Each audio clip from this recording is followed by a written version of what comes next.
2.5 years ago, nearly 17.4 million people voted to leave the European Union.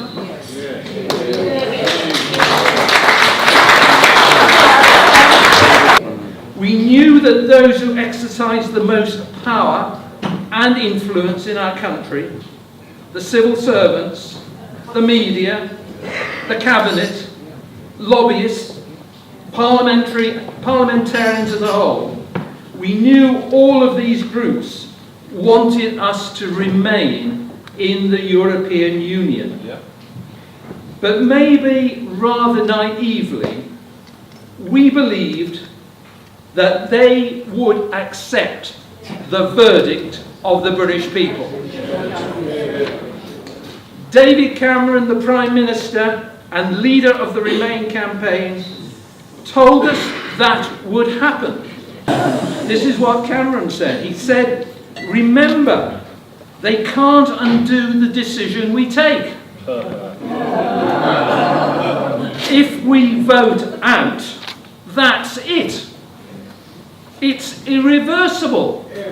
Now we are just days away from learning what his successor as Prime Minister and her civil servants have agreed with the European Commission. The first to know will be the Cabinet, and we will find out of what metal the Foxes, the Goves, the Javids, the Lebsons, the Mordans, the McVeys, we will find out of what metal they are made.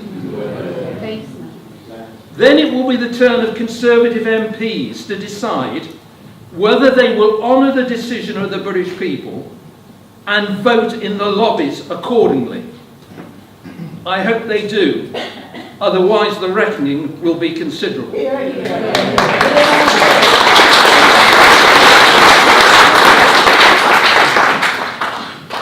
People did not vote to leave the European Union in order that we should become a vassal state. And that is what is at the core of Theresa May's proposals. She will strive to maintain that it is time limited. No one has put it better than Churchill when he told Parliament in 1953, "We are associated with Europe, but not absorbed. If Britain must choose between Europe and the open sea, we must always choose the open sea." Today, ladies and gentlemen, our first speaker is Shankar Singham. He is one of the world's leading trade and competition lawyers. He is both a US and a UK citizen, and is the director of the International Trade and Competition Unit of the Institute of Economic Affairs. In that capacity, he has co-authored Plan A, Creating a Prosperous Post-Brexit UK, which sets out a 4-pillared trade strategy which will deliver a more competitive and thriving economy post-Brexit. This has become the definitive guide to Britain's post-Brexit trading relationships. Shankar also brings considerable expertise of working with governments around the world on market access and transition issues, including WTO accession agreements for China and Russia. Shankar has argued that temporary membership of the Customs Union would make us progressively less and less attractive to trading partners. Shankar, we thank you for bringing your considerable expertise to bear on these great issues, and we welcome you here today.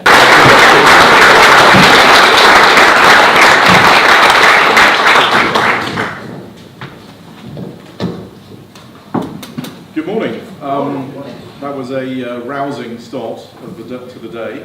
I will give you the usual IEA disclaimer that my views are my own and the IEA has no corporate view on this or any other matter other than the general promotion of free trade and free markets.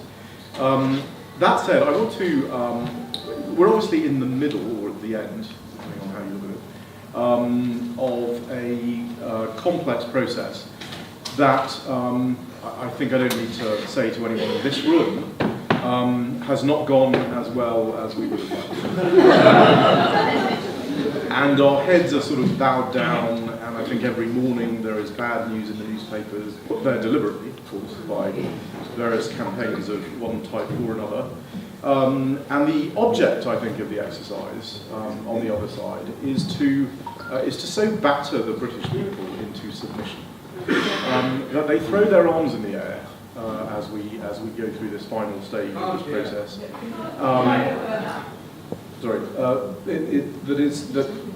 I think the goal here from the other side is to so batter the British people that they are, by the time we actually have to make decisions about leaving the EU, we throw our arms in the air and say, oh, it's all too difficult.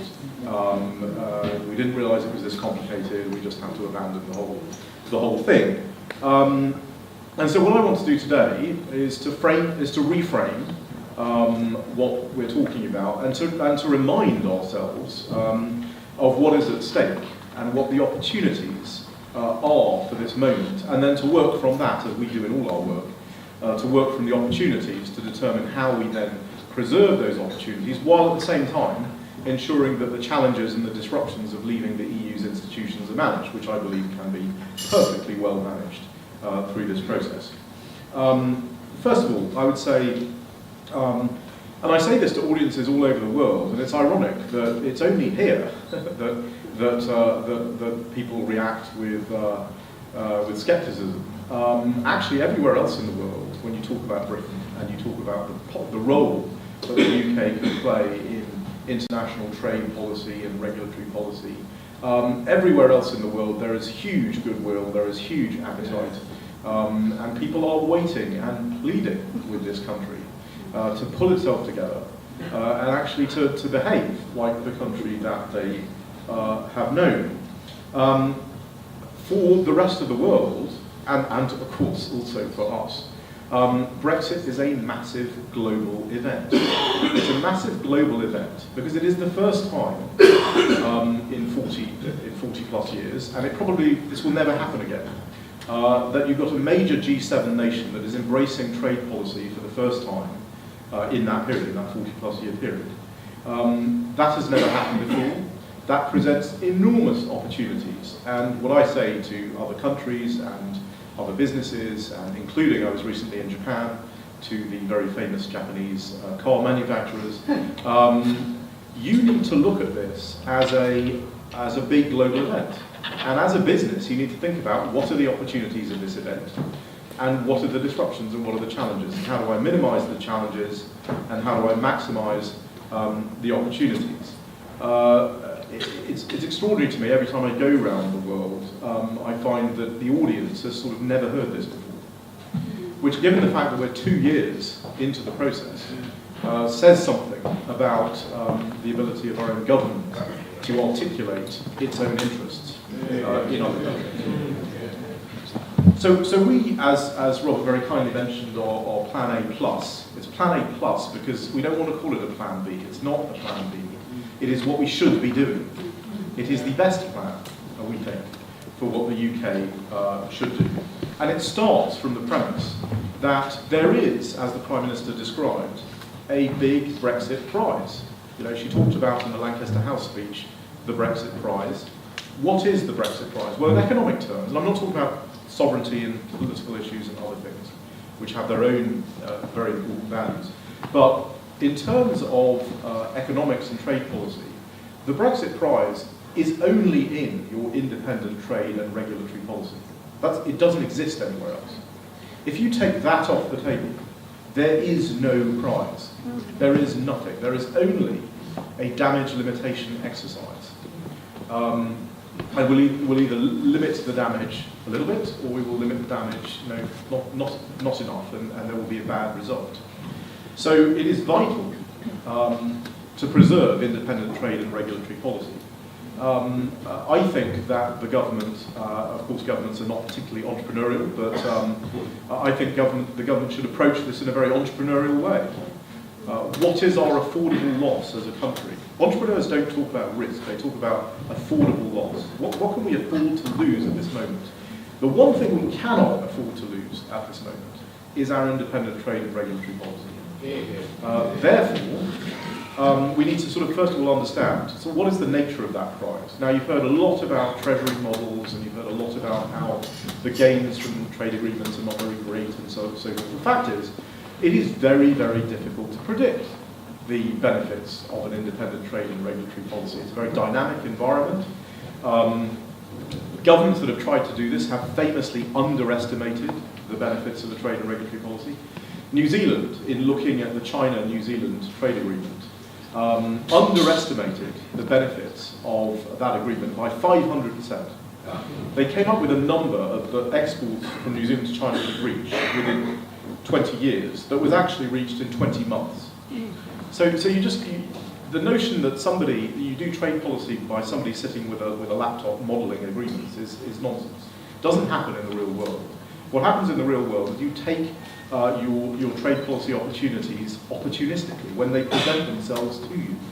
Now you want to have a sense of the direction of travel, and we presented in Plan A+, what that direction of travel is. We believe that if the UK's independent trade and regulatory policy can lead to a reduction of trade barriers, particularly with things like the US-UK trade deal, with the accession to the TPP, the Trans-Pacific Partnership, and our own, critically, and this is often forgotten, critically improving our own domestic regulatory environment, ensuring that we have a more competitive economy, ensuring that we have a more innovative economy, ensuring that we're not limited by rules coming out of Brussels. And we're also not limited ourselves. I mean, there are many areas where it's not Brussels that is to blame for our own regulatory malaise, it's ourselves. So having a better regulatory environment at home will lead to massive economic opportunities. So we've estimated that anywhere between 5 and 7% growth in the TPP 11 plus US plus UK region over a 15-year period is possible. These are not unusual numbers. The OECD has come up with very similar numbers on the impact of regulatory reform for developed countries. The Australian Productivity Commission has come up with similar numbers. If you read Plan A+, you can see all of the data. It isn't going to give you a hard answer, but it's going to give you a sense of what is out there, of what is possible. But of course, you can't know what a trade agreement or what a trade policy can deliver in terms of economic gains until you've negotiated the agreement. So the notion that we can now say what a US-UK FTA will give the UK economy is nonsense. We have no idea what the agreement's going to be. A very limited agreement will give one set of gains, a more comprehensive agreement will give other gains. So we've articulated this four-pillared approach that I've talked about in previous Bruges Group meetings. One, what you do unilaterally, improving your own regulatory environment, and improving your own tariff position. So reducing tariffs where you can, where you don't produce competitive products. Bilaterally, negotiating with, for example, the US would be top of that list. But of course, the EU agreement is also part of this bilateral process. As we've said in Plan A+, I think one of the single most problematic issues for the government in their approach to this process has been to bifurcate the EU process from the rest of the world process. The most important, certainly in the short term, agreement that we're negotiating is with the EU. And if you separate that, and you have people negotiating that who have no experience of trade policy, while up the street in Whitehall is one of the most senior and well-experienced trade negotiating advisors in the world, who we have brought over to this country specifically because we have recognised that we don't have this expertise in-house, and you don't use that person, then this is bordering on negligence, isn't it? I mean, it's extraordinary that in this situation. What that a single mind over all of our trade policy would tell you is that all of these different pillars, the bilateral, the unilateral, plurilateral in terms of TPP accession, and what we do in the WTO, all of these pillars are massively interconnected.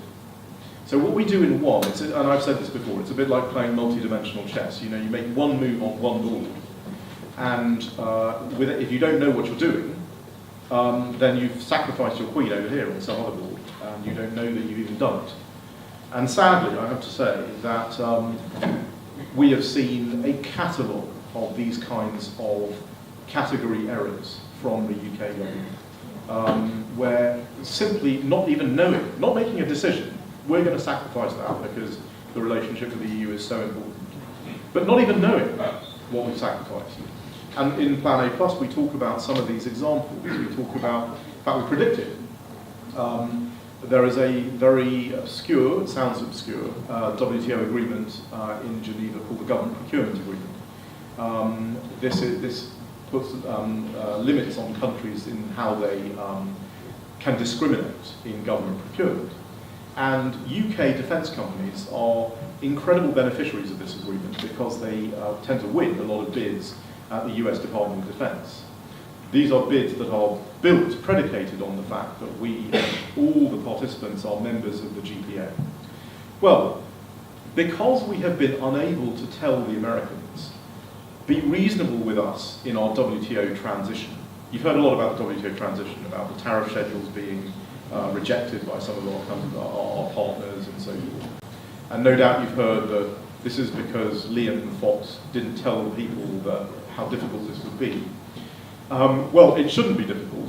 It's being made difficult because we are unable to say to our trading partners, be reasonable with us on our WTO transition because we can offer you further liberalisation in trade agreements, we can offer you further liberalisation in the WTO, and we will also be a force for greater liberalisation in a stalled WTO arrangement. So what's happening is the Americans have blocked our GPA accession. If you don't believe that the UK will be in a position to have any kind of liberalisation in the future, if you believe that the UK will not actually be able to negotiate seriously in the future, which the Americans don't right now, then of course what you're going to do is you're going to take as much as you can now, which is why they've blocked our GPA accession. It's why our great friends New Zealand have blocked our tariff schedules with regard to agricultural import quotas, because they don't believe that we will be able to negotiate in the future, because every signal coming out of this government, the high point of which was the low point of which was the CHEQUERS proposal, tells them that they can't. It tells them that you can't negotiate. I sat with USTR shortly after the white paper came out, and they said, we really want to do a deal with you. Now, we looked. Up, please. You can't. Get closer to your mouth. I don't think the microphone. Is the microphone working?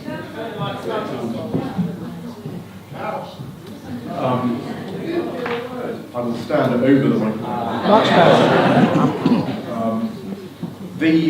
The Americans will simply, as I said, as I sat with them, they said, we really want to do a trade deal with you, but you have made it impossible for us to do that. And we've looked through the white paper, we've looked for every way of actually doing a deal with you, and we found that it is impossible to do. This is what they are saying. Now, it's a very big world out there. There are a lot of trade policy issues that are problematic. The Americans have major issues with China. Why we expect, for us to be attractive as a trade partner for anybody, we are going to have maximum control over our tariff schedules, and we're going to have maximum control over our regulatory autonomy. The Americans will require it, the TPP countries will require it, any country that we would want to do a deal with will require it. We are not an economy like Norway. We are a large G5 economy with a lot of different diversified sectors and a huge emphasis on services. We are the second biggest services exporter in the world. We are one of the biggest sites of foreign investment in the world, and we are one of the biggest foreign investors in the world. What works for Norway is not going to work for the UK. It is not sufficient for the UK to have an independent trade policy where the only countries we can negotiate with are tiny countries that can essentially, we can do little tariff deals with. I mean, this is not the way that we're going to actually maximise the benefits of Brexit. So the final pillar, the multilateral pillar, is what we do in the WTO. And of course you've heard a lot about the WTO transition, and no doubt you've heard that we are in big trouble on our WTO transition now. Schedules are not being accepted. First of all, one thing about the WTO I need to make clear is it is not true to say that if all the I's aren't dotted and all the T's aren't crossed, it means you can't trade. In other words, if our schedules are not completely accepted, it does not mean that trade suddenly stops. In fact, the EU knows this well, because a large number of their schedules are not complete either. So none of the central transition countries came on board.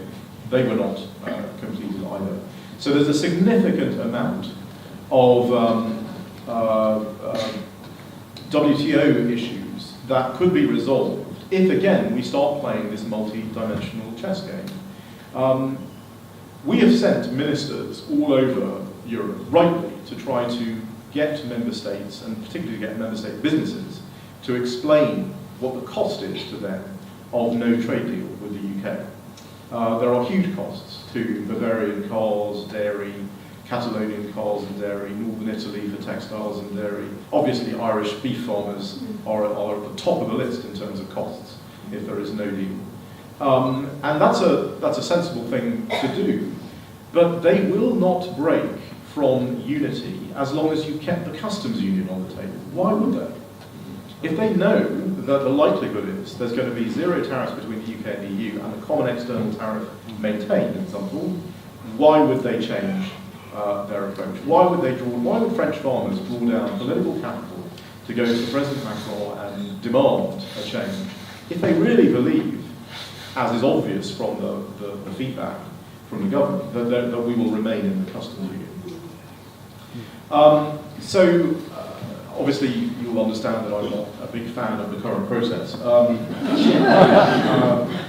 But I don't think it is over. I don't think it is too late. Let me lay out, as I close, some final thoughts about what I think we should do, and this is what Plan A Plus describes. Unfortunately, there will be inquiries, no doubt, about this process and who did what and when. But the reality is that the country is not prepared as much as it should have prepared for the eventuality, which was perfectly possible, that there would be no deal leaving the EU. But it is perfectly possible for us to agree a withdrawal agreement with some changes to the current approach that allows an implementation period to apply in which we negotiate both with the EU and with the US, and we move forward our TPP accession. I was in Japan recently.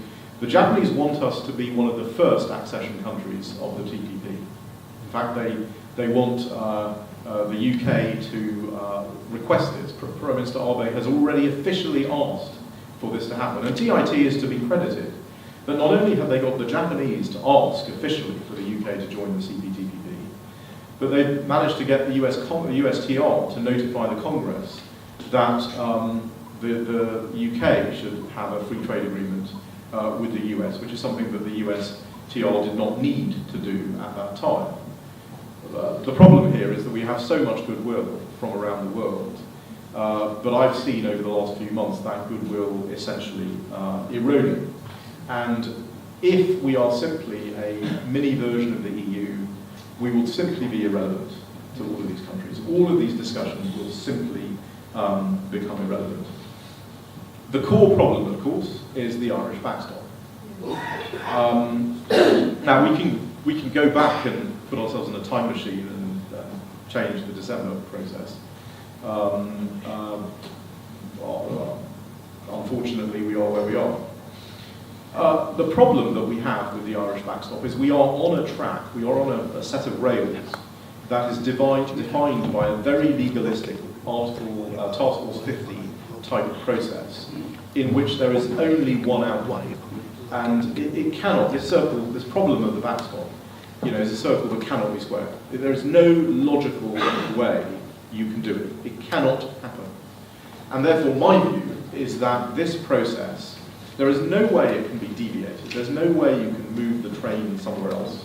I think this process simply has to run onto the buffers. It has to just fail. And when it fails, then I think there will be political cover to move to a more political process, which takes the withdrawal agreement. It is not as if, let's suppose, for whatever reason there is, this is voted down in Parliament or whatever happens. It is not as if we're going to sit down, sit back, twiddle our thumbs and do nothing for the next 3 months with the EU. We're actually going to intensify, but intensify negotiations around political pragmatism and reality. And that's what we have to do. And my understanding from various conversations that I've had is that the EU wants to have a free trade agreement with the UK, with the UK, not with GB, as may have been suggested here, but with the UK, with regulatory cooperations, with customs facilitations, and with Irish border facilitation. And if we build from that, and we develop a customs and trade facilitation chapter with an Irish border protocol that deals with the realities of ensuring a reasonable border in the island of Ireland. And critically, it doesn't matter how many technical solutions there are, if the political process, if the people of the island of Ireland don't believe it, it's not going to work.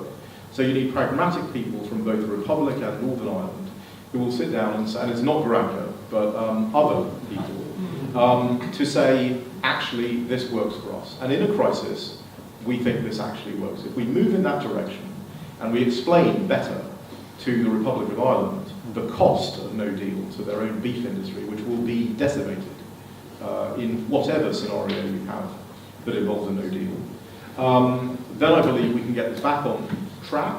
Remember, we don't have to have a complete trade agreement in place in order to have a withdrawal agreement. We can have milestones, we can attach the money to the milestones, and we can develop a position where we're able to have an independent trade policy and trade agreements going forward.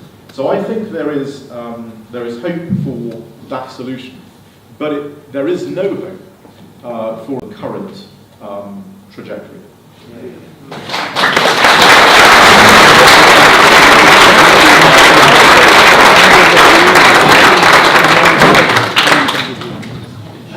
Thank you indeed.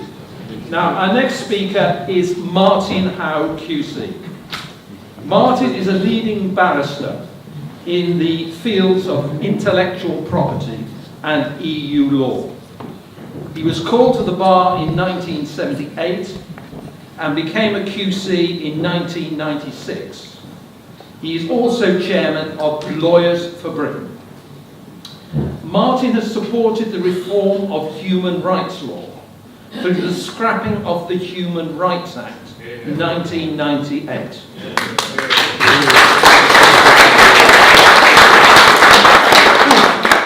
And its replacement by a new Bill of Rights and Responsibilities, which would reaffirm our historic rights and liberties and decouple its interpretation from the judgments of the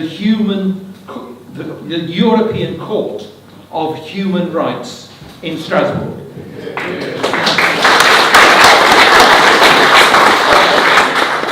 I first met Martin some 26 years ago when he provided legal advice for our parliamentary opposition to the Maastricht Treaty.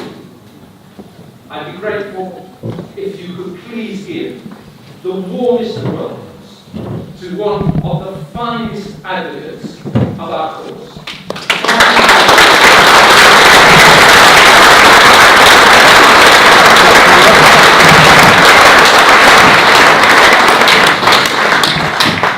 I think in the light of the problems that seem to have been facing, we better start with a little microphone test. Can everyone hear me clearly? Yes. Everyone okay, even at the back? Not really. Yeah. Just a minute. Is that better? I may get a slight Quasimodo's hump by doing this, but I'll try and stick close to it. Okay. Well, good morning, ladies and gentlemen, and thank you, Barry, for both your introduction and for the opportunity to speak today. I think what I'm going to talk about, I think, flows on very naturally from the last segment of what Shankar addressed, because I'm going to talk about the legalities of the so-called backstop and how that plays a part in the legalistic Article 50 process, which Shankar mentioned. And what is the backstop that everyone talks about?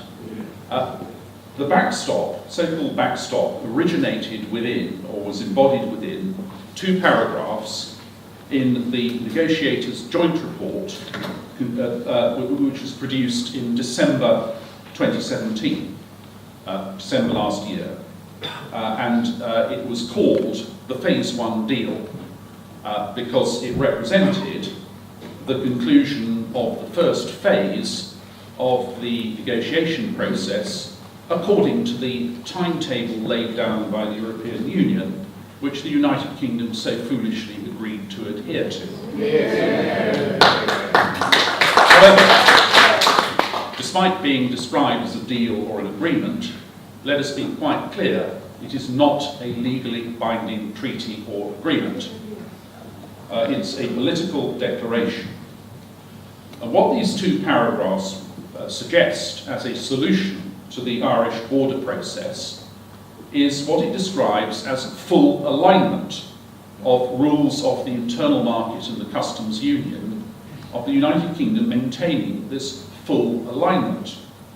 The paragraphs are unclear on a number of points, like should the full alignment apply only to the territory of Northern Ireland or to the whole of the United Kingdom, and also it's actually unclear precisely what rules ought to be fully aligned, since they're linked to those that support the Belfast Agreement.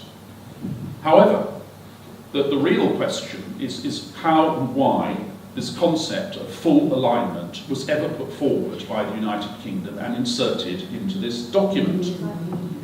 At the time, I attributed this to panic, complete incompetence and stupidity.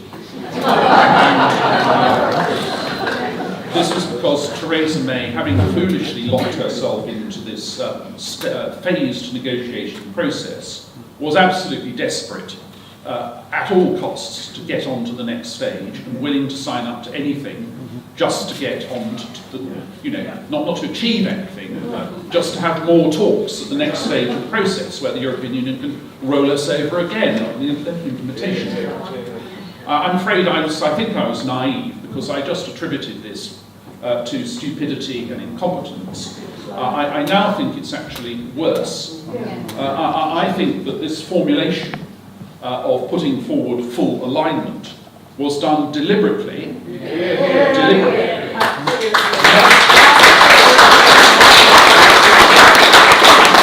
Not in order to advance the negotiating interests of the United Kingdom.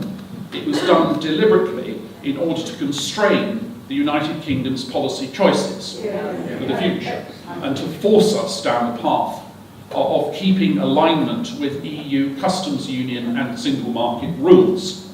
Silly woman. And this cunning plan, ever so cunning plan, devised by the Prime Minister's Baldrick, despite his degree from Oxford University in PPE, he seems to have less common sense than the turnip-eating companion to Blackadder, has gone horribly, horribly wrong, as all can see. And that plan, the reason it's gone wrong, it is linked to another policy that was not part of government policy in December last year, the so-called customs plan, which has gone through a number of evolution, well, it's a number of name changes, is, but not much evolution in its content. It was a customs partnership, it's now turned into a facilitated customs arrangement. And the whole point about this plan is it is an idea under which the United Kingdom would have its own tariffs that would differ from EU tariffs. Now, you can do that if you're in a free trade agreement with the EU, but this wouldn't operate like a free trade agreement. What you would, because under a free trade agreement, you need to have controls at the borders between the parties to a free trade agreement to make sure that the goods that flow across the borders only benefit from tariff concessions if they originate inside the free trade partners. Otherwise, obviously, third countries could just send the goods in through one free trade partner with lower tariffs or no tariffs, and they'd cross the border into the other.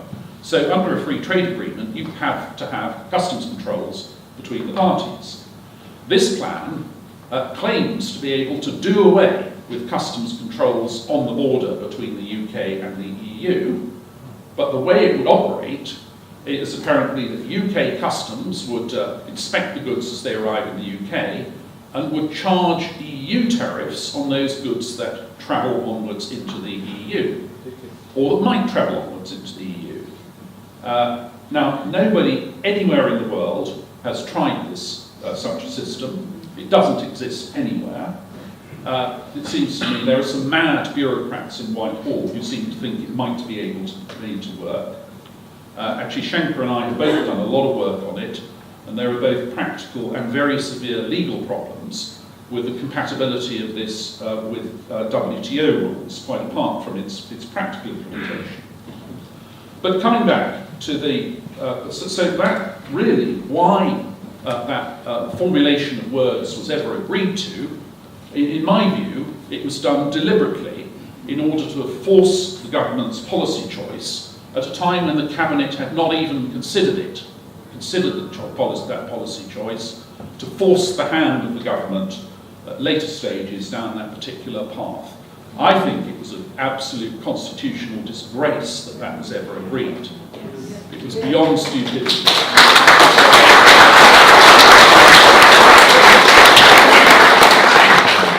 The important point, though, is that that negotiators' agreement is not a legal document.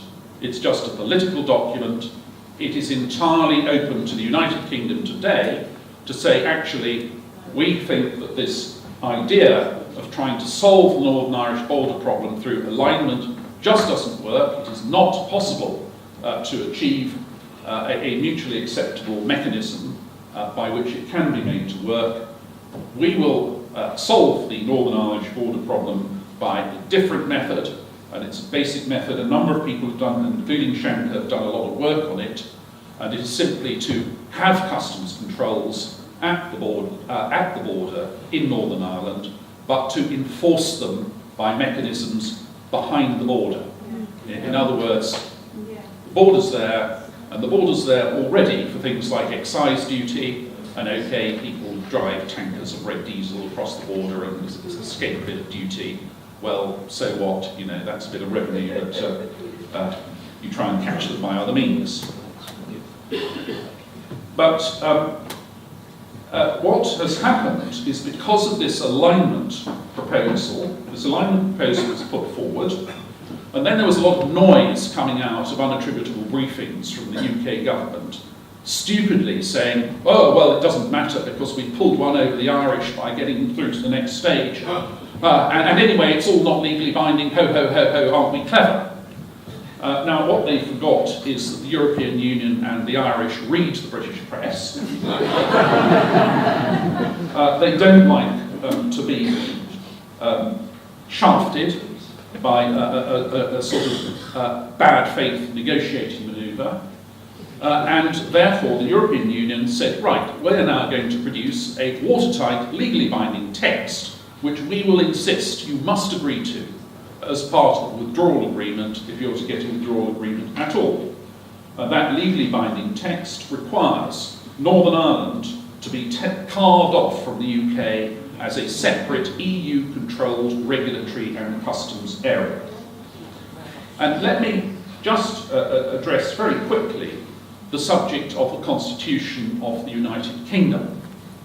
The United Kingdom is actually founded from the very beginning on the concept of free internal trade and unified trade, customs and other trade relations with other countries.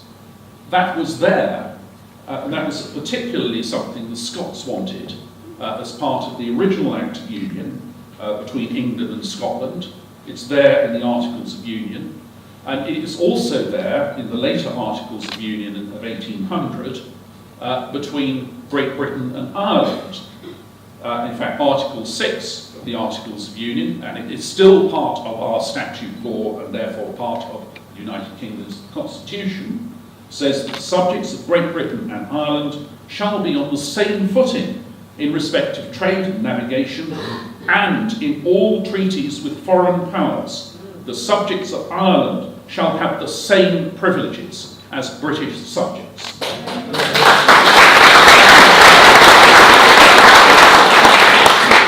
And from January the 1st, 1801, all prohibitions on the export of articles, the produce or manufacture of either Great Britain or Ireland to the other shall cease.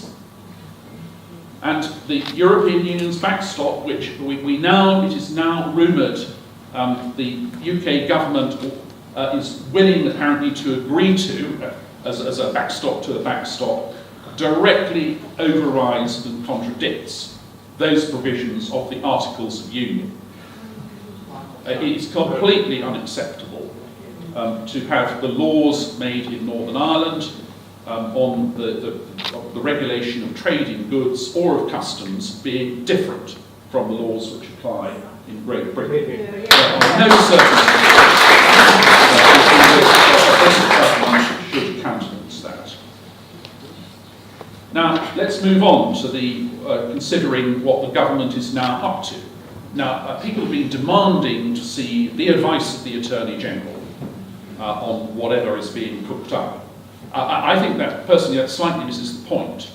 What is actually much more important is not seeing whatever advice the Attorney General might or might not give. It's actually seeing the actual texts, the legal texts, which are being negotiated between the UK government and Brussels. There's simply no legitimate diplomatic reason why they can't be published. Since the EU knows what's in the text, then it doesn't undermine the UK government's position vis-à-vis the EU.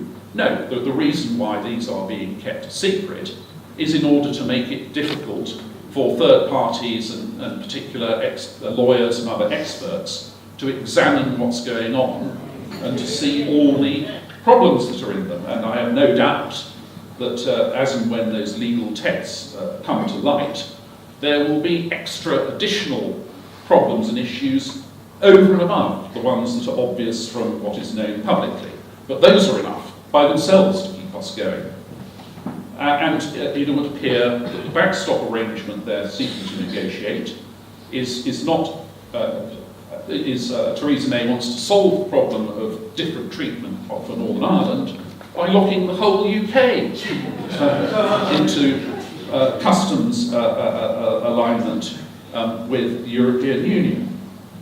And then, because the Europeans say, well, that might give you an unfair advantage because you might allow your industry to become more competitive, she's going to agree to a whole load of level playing field obligations to obey European rules on environment, on state aids, on employment, and a lot of other areas in order to ensure that British industry cannot be made more competitive. Not Brexit.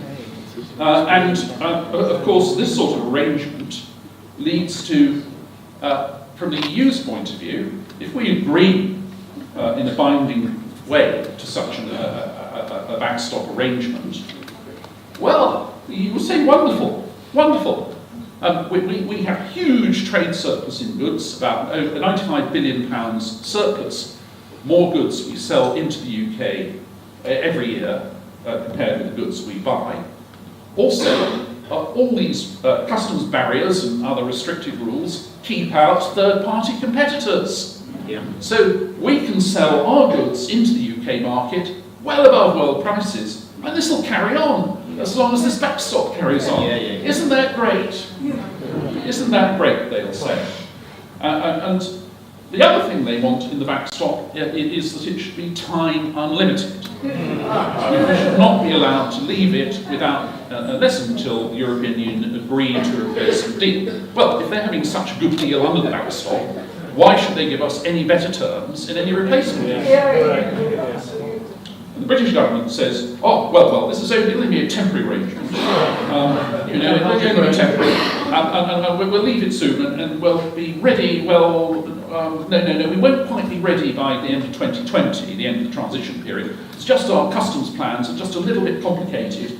We think we'll be ready by the end of 2021. Now that's the government's sort of view, insofar as one can understand it, that this entirely new, untested system with, IT, I mean, we all know that public sector IT systems all run swimmingly well to time and budget. And this system apparently will be ready by the end of 2021, and then we'll be able to exit the backstop, and we'll have this smooth system for tracking every chlorinated chicken as it passes through every stage of the UK economy, as a way of avoiding the complication of having border controls between the EU and the UK border. Now, third parties have a different view as to how long it will take. There's a major European customs body which seems to think that 5 to 10 years is more likely, if ever. And the government's latest Greens preparing solution is to say, well, okay, we won't necessarily press for having a right to leave the backstop. What we want is a right to leave it if we satisfy an arbitration body that we've solved the border problems. Now, the European Union is adept at conducting international trade negotiations. It is adept at spinning them out, even when it has a lousy case. I've been looking at the statistics on WTO arbitrations, and on average they take more than 2 years to conclude, and some are longer, 4 or 5 years or longer. And the idea that the United Kingdom's ability to exit from this debilitating arrangement should be linked to an arbitration clause would mean that even if we had a good case for leaving, we could be prevented from leaving literally for years while the process goes on, arbitration process goes on. And we might lose. We might not be able to convince an arbitration panel that the wonderful customs system is actually watertight and will actually prevent goods which do not bear EU tariffs from being diverted by traders across the border. So what do we do then? Spend another 15 years trying to get out of the lobster pot Theresa May has put the whole country into. So although this, as Shanker has said, this whole process of the Irish backstop leads nowhere.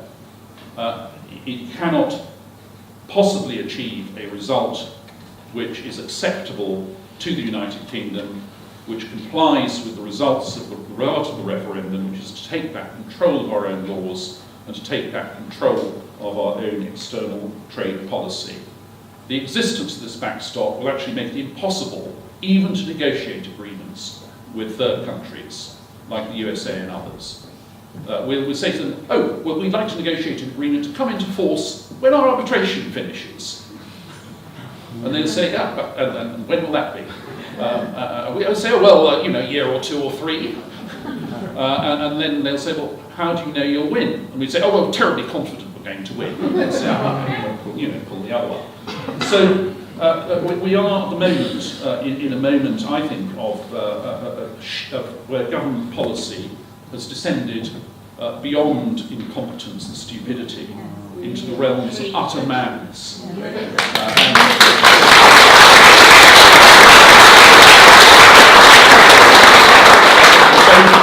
Both this backstop and this crazy, stupid customs plan need to be killed before we can move forward to a sensible relationship in the European Union. Thank you.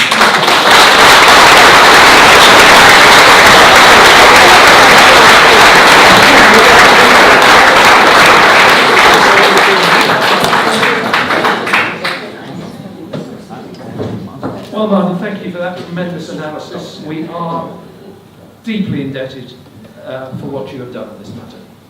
Our next speaker, ladies and gentlemen, is Ewan Stewart. Ewan has worked in the City of London for over 25 years in fund management and equity strategy with major investment banks, including Dresdner Kleinwort Benson and ABN AMRO. He's the founding director of Walbrook Economics, which specialises in advising institutions on their investment strategies. Since 2012, he's been director of Global Britain, publishing a wide range of material, including why the EU single market is failing Britain and the true cost of EU membership. Global Britain has also recently undertaken polling which reveals that CHEQUERS will cost the Conservative Party their majority.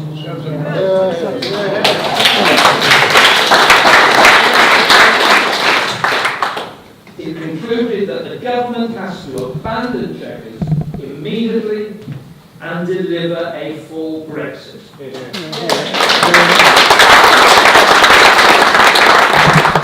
Which gives us back control of our economy, our borders, and our future.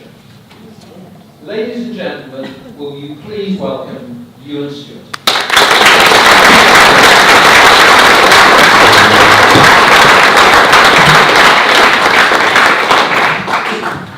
Barrington, it's a great pleasure to be here.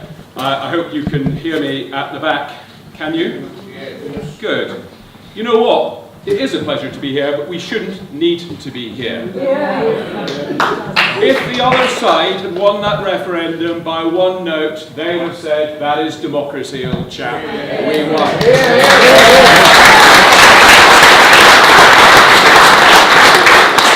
Well, you know what? We did win with the largest vote ever.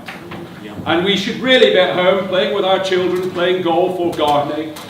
But here we are again. And let's hope the government at this late stage can see some sense. I have my doubts, but I'm going to be a little bit charitable to the establishment. I'm just going to say that they want the best for this country. And they have come to a conclusion that the single market is so critical to our future that we must mitigate the mistake, as they see it, of Brexit. Yes, you can have your Brexit, but it will mean almost nothing at all. And we'll just pretend we have left when in reality we're fully part of the Council of Europe. They are doing this because they believe the single market is critical. And let's be clear, CHEQUERS, whatever you want to call it, whether it comes up with some new name or not, it really is the single market by another name, because as Martin has shown, as Shankar has shown, really accepting the common rule book gives the UK almost no ability to change any laws, any regulations going forward. So basically, what I think is that we have to show that the single market is not critical to Britain's future. It is an illusion. I run a macroeconomic consultancy. I'm absolutely convinced the single market at most is very marginal to Britain's future, and far better opportunities exist in the wider world, and I will show you in a few seconds why.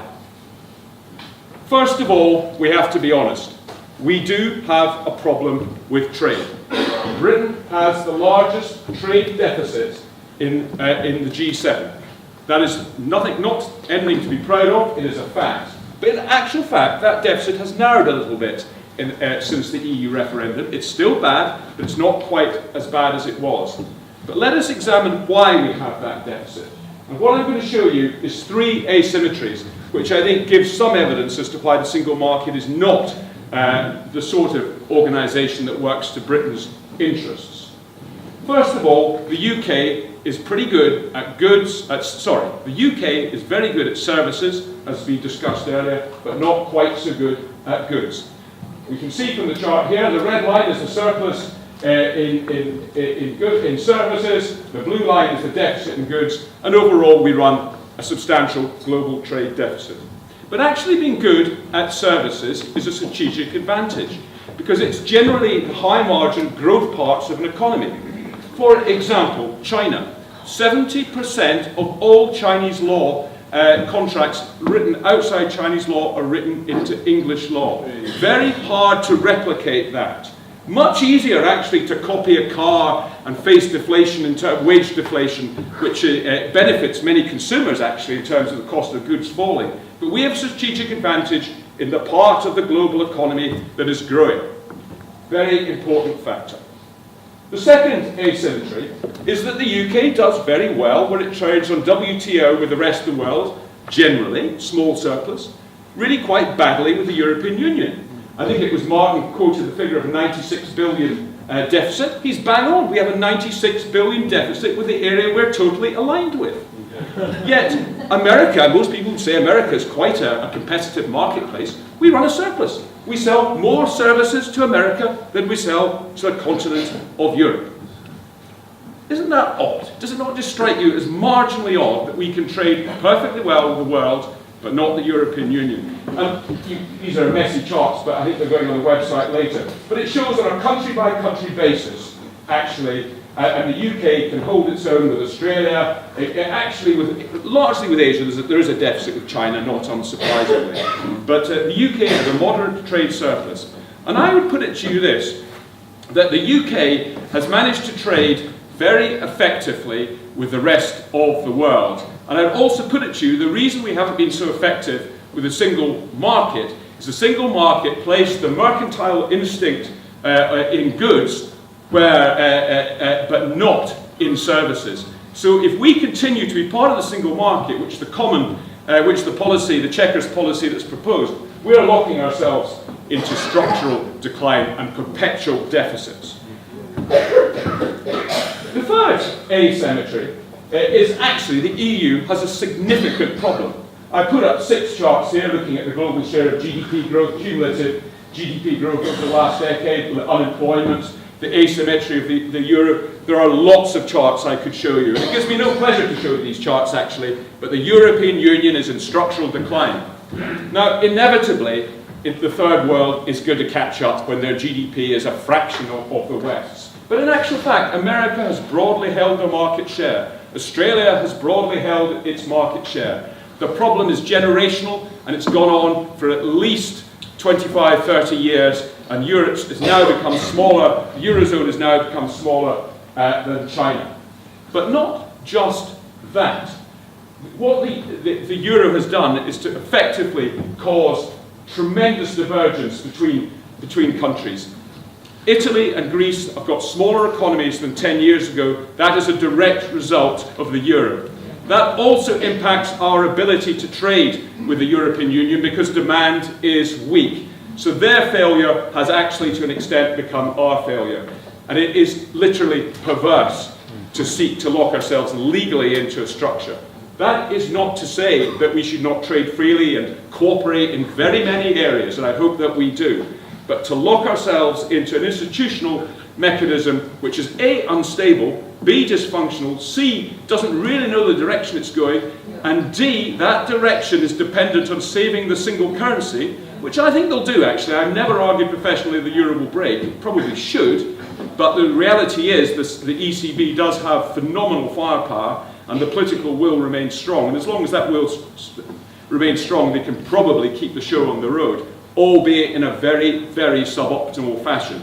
And I don't think that should be our aspiration. But you know what? I think Westminster and the civil service are in a bubble.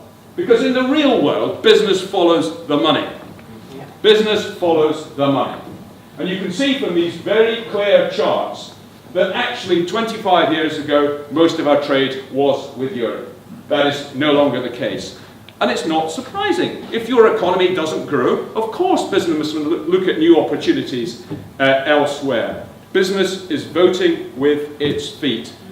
And that is the true form of democracy in a strange sense. And I suspect that trend will continue over the next 10 or 20 years as Europe's economy, unfortunately, relative to the rest of the world, continues to decline.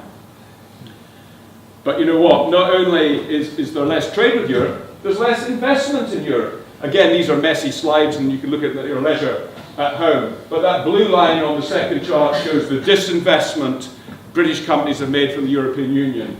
At the same time, there's been modest net investments abroad, voting with their feet because the European economy isn't doing very well. And what's more, it's not doing terribly well despite an extraordinary monetary response. 10-year German bonds are yielding 35 basis points. So in other words, you give the German government your money and you get under 0.5% of interest. And despite that massive monetary stimulus there's been over the last 10 years, the European economy continues to perform quite poorly. There's a much, much better approach to Chequers, and it's the approach that I believe that you support, and I believe it's the approach that the majority of the 17-odd million people who voted Leave support. And that is towards a global free trade. In actual fact, and I note it's not just about tariff barriers, that's a shallow way of looking at it.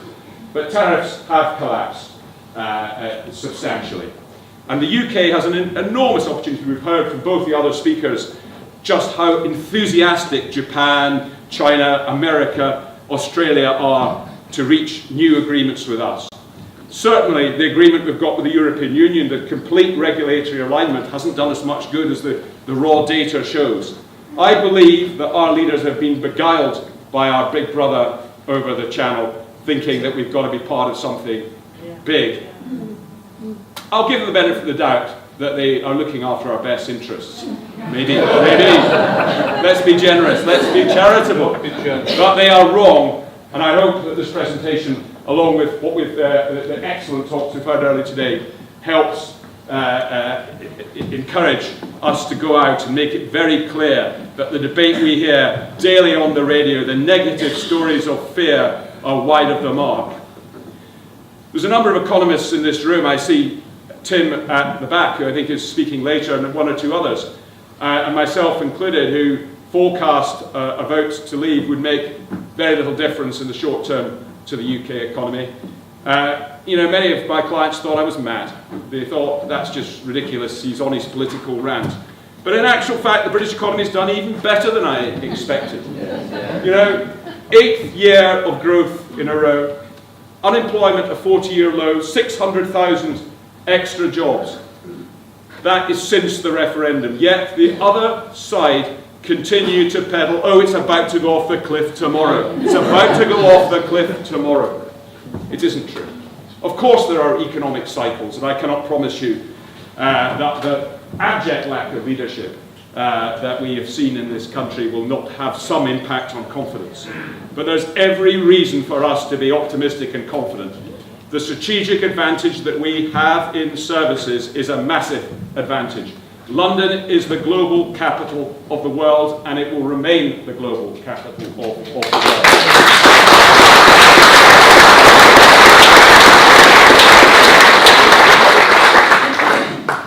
I simply cannot understand the leadership that is being shown at the moment.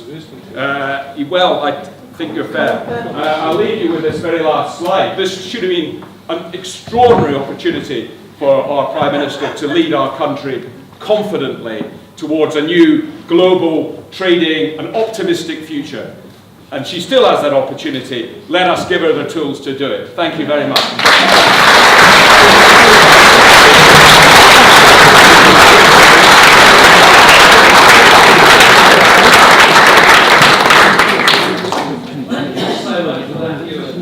Brilliant.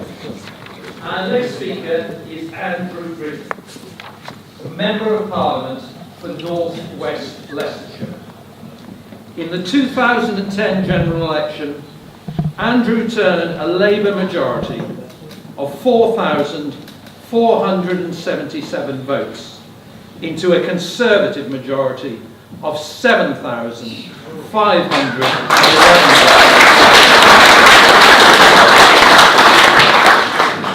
and he's since then increased the majority to over 13,000 votes.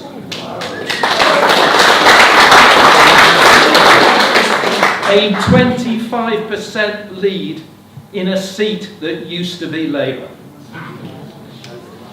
After graduating, Andrew joined the Royal Marines and then devoted himself to building a substantial family business. Andrew was the winner of the UK Young Executive of the Year award and became the East Midlands chairman of the Institute of Directors. Since entering Parliament, he has established a formidable reputation as a campaigner. In 2014, he succeeded in persuading the government to cut the air passenger duty for children. He also succeeded in decriminalising non-payment of the BBC licence fee.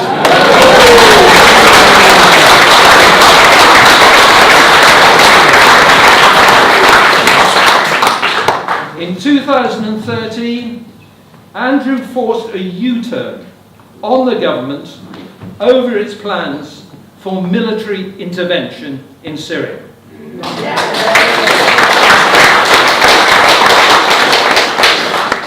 Nor is he afraid to speak truth to power. 3 weeks before the referendum in 2016, he declared that David Cameron's position was untenable. The key to Andrew's success is that he stays close to the people he serves.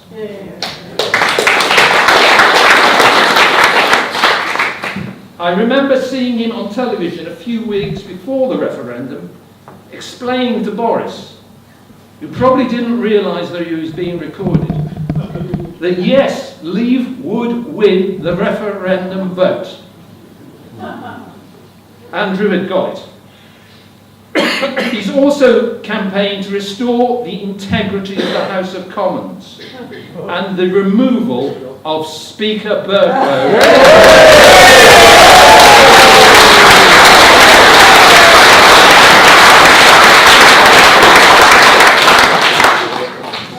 In July 2018, he submitted his letter of no confidence in Theresa May.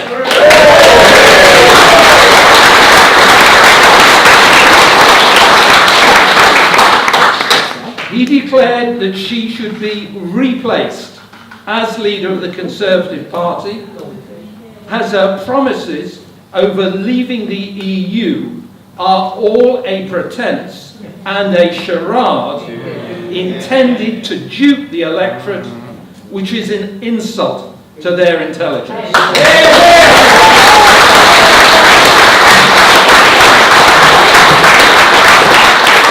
A great campaigner and a great parliamentarian, Andrew Britton, Member of Parliament.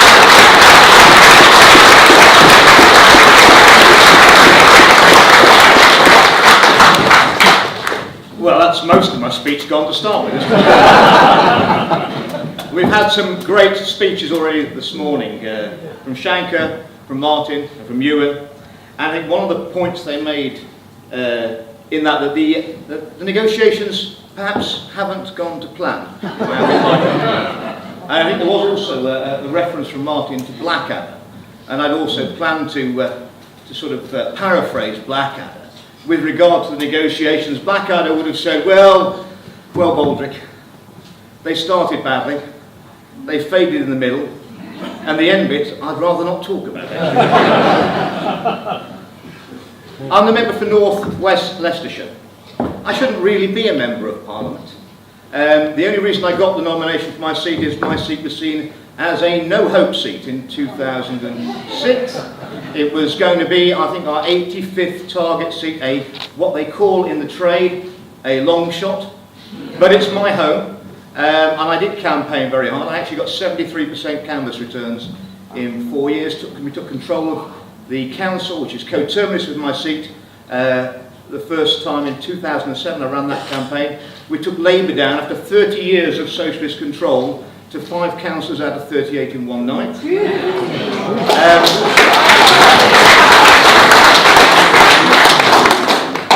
And I knocked on every door in my constituency 3 times. Not everybody's in, that's why I only got 73% canvas returns.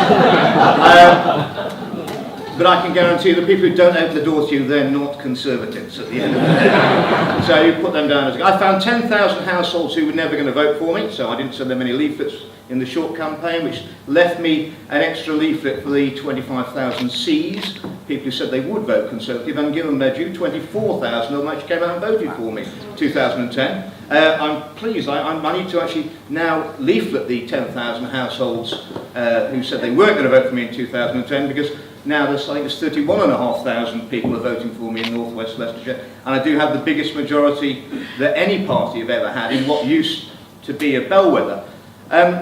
Even David Cameron, who I never got on with at all, who told me my seat was a dump to my face and in front of my constituents, which was rather upsetting when we were just going to give him the biggest swing in 2007 to the Conservatives, and in the 2010 general election the second biggest swing against Labour in the country. But he made me campaign head for the no to AV vote in 2011, and we delivered on that.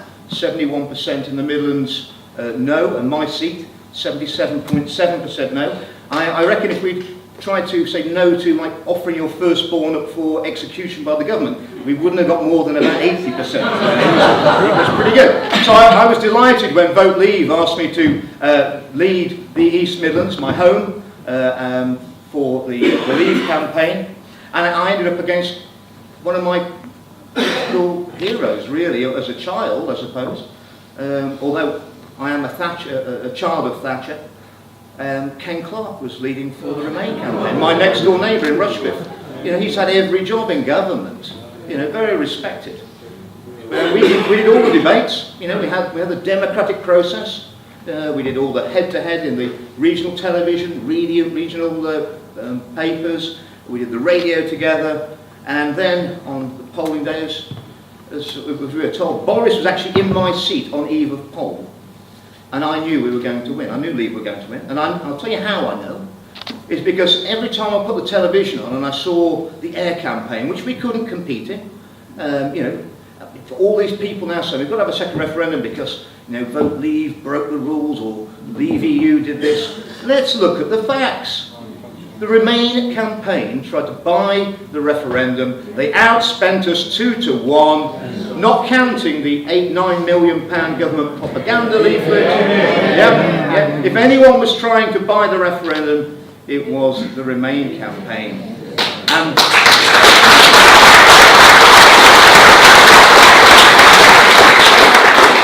And every time I put the television on during the referendum campaign, my heart sank. Because we couldn't compete with the air campaign. That every major party was against us, the government was against us. We had a dinner with David Cameron and his gang of advisors, and I complained. I said, you know, 4 weeks before the referendum, you know, you've just put another 200 top-paid civil servants onto the Remain campaign. And Craig Oliver, David Cameron's political advisor, said to me, Andrew, don't be under any illusions. Don't be under any, it's not 200. He said, we've got every civil servant in the country working for the Remain campaign. And I said to him, well, you know, I hope you're out there, Craig, looking for a job, because you are still going to lose. I said, in 8 weeks' time, when we have that referendum, you are going to be out of the job. And he said to me, on behalf of the Prime Minister, but if we win by 1, that will settle it. And we won by 1 million, and it hasn't settled it, has it? Well, the big problem is that we fell for the big mistake, didn't we? We believed, well, we should never have disbanded Vote Leave.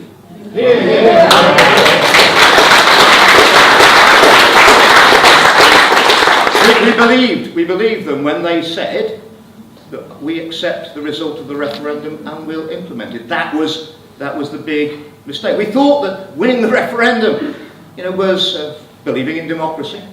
We thought that winning the referendum was the end of the war. It was not for the Remainers. That was the beginning of the war, and they've never stopped campaigning since and trying to undermine the referendum result. Now, delivering on Brexit for me is very straightforward. I believe that the people of our country should have the right to vote for the people who make their laws. And if they don't like it, if they don't like me in North West Leicestershire anymore, they should vote me out. And we cannot, I can't compare that with the European membership of the European Union, where our laws are being made by people who are unaccountable and unelected. That's not the way it's going to be. And one of my colleagues, Anne May, the MP for St Albans, who actually is a Leaver in a Remain seat, and as I said to John Redwood, who is lamenting that his seat had voted Remain, I said, John, I'd love to have a seat where my people were rich enough to even contemplate voting Remain, to be honest. So, Anne May put a request into the library of the House of Commons. The library is completely impartial. It works for all MPs and all parties.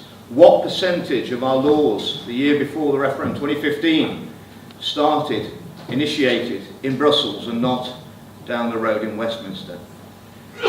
Ladies and gentlemen, it was 58% of our laws were being initiated in Brussels by unelected bureaucrats, something that no one has ever voted for. So I'm pleased to say in the East Midlands, Ken Clarke was humiliated, not quite as humiliated as he might have been, because of all the constituencies in the East Midlands, at least his own seat of Rushcliffe voted Remain, but everywhere else voted Leave. So it was 59-41 for Leave in the East Midlands. My own seat of North West Leicestershire, which is coterminous with my district, so we had our own count, was 61-39, and we thought that's it. And I've been on a journey. I've been on a journey in the Conservative Party, because when I wanted a referendum, I'm a rebel.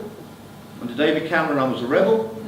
And then we adopted that the referendum would be part of our policy, and then I'm a loyalist. And then Theresa May gets in and she says she accepts the referendum result, they're going to deliver on it. We have the Mansion House speech, the Lancaster House speech, we have the Florence speech, we're leaving the customs union, we're leaving the single market, the jurisdiction of the European Court of Justice. And for 2 years I'm a loyalist. And then CHEQUERS comes out, and then I'm a rebel again. Ladies and gentlemen, I haven't gone anywhere. That's the I haven't moved anywhere.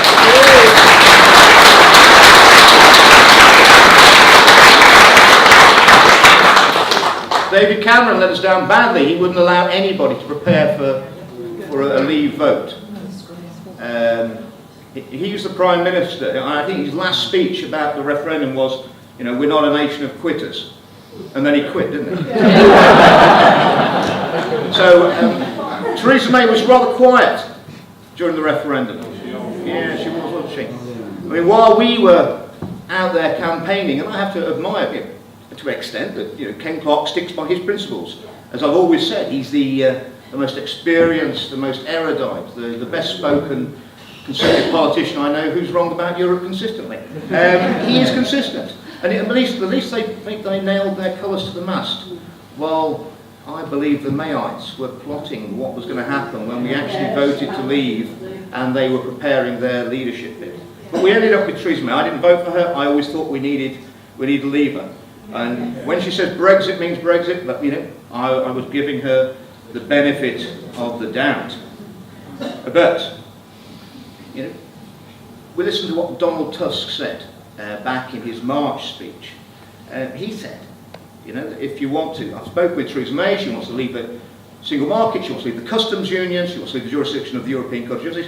The only solution that will deliver that for the UK and have a good relationship in the future is a super Canada type free trade agreement. And that's what David Davis and Steve Baker were working on in DexEU. They were working away on that to deliver the Brexit we promised the British people. And Dee and Steve Baker have actually spoken to me considerably since their resignation. Steve Baker's an excellent man, really decent guy, deputy chair now again of the ERG. And Steve said to me, he said, Andrew, he said, I went into the negotiations when I was a minister, and there's our negotiators and their negotiators. And he said, if I were to record what was going on in that room, Andrew, he said, and played it to you, you wouldn't know who our negotiators were. And so David Davis and Steve Baker were bounced on the Wednesday before the Chequers proposals. They were told that forget the Super Canada deal, you're working on the free trade deal, this is what we've got. And it actually had civil servants in his own department working secretly on this project for Ollie Robbins without his knowledge for months and months and months. And I think that shows a level of deceit, which is quite shocking. They had no choice. They had no choice but to resign at that point.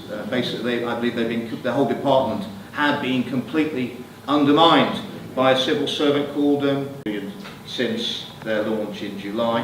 That is not Brexit. That is not Brexit. I come back to my principle of why I want us to be out of the European Union. I want the British people to be able to vote for the politicians who make their laws, and if they don't like them, they vote them out and vote in someone else. The common rule book means that we'll be a rule taker, and exactly as already been pointed out, because Theresa May says, well, we will be able to do free trade deals. Well, technically we will, yes, but only on services, and that's what we sell to the rest of the world. So we won't be able to do a proper free trade deal, which is why the Americans are upset, the New Zealanders are upset, the Australians are upset, because we will not be able to buy their goods unless they create them under the common rule book, and they're not going to do that. What effectively the common rule book does is keeps us as a captive market for overpriced European goods in perpetuity. Perpetuity. So,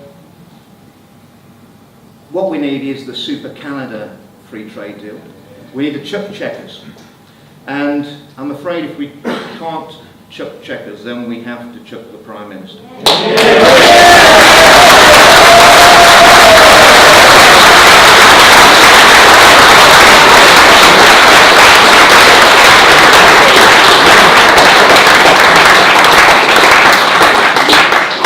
I went to one of the dinners at number 10, the snoozing dinners, trying to get you to support the Chequers proposals. I was stopped by, I think it was ITV News on the way in. They were leaning over the barrier as I went into Downing Street, and they said, Andrew, if they offer you a few glasses of wine, will you be supporting Chequers? I said, for the record, I said, I won't be supporting Chequers if they offer me the whole wine cellar. Gavin Barwell was quite sharp at the dinner. He said that the problem with Chequers is no one believes it because people like you, Andrew, have been on television telling people that it's rubbish. He said, and they believe you.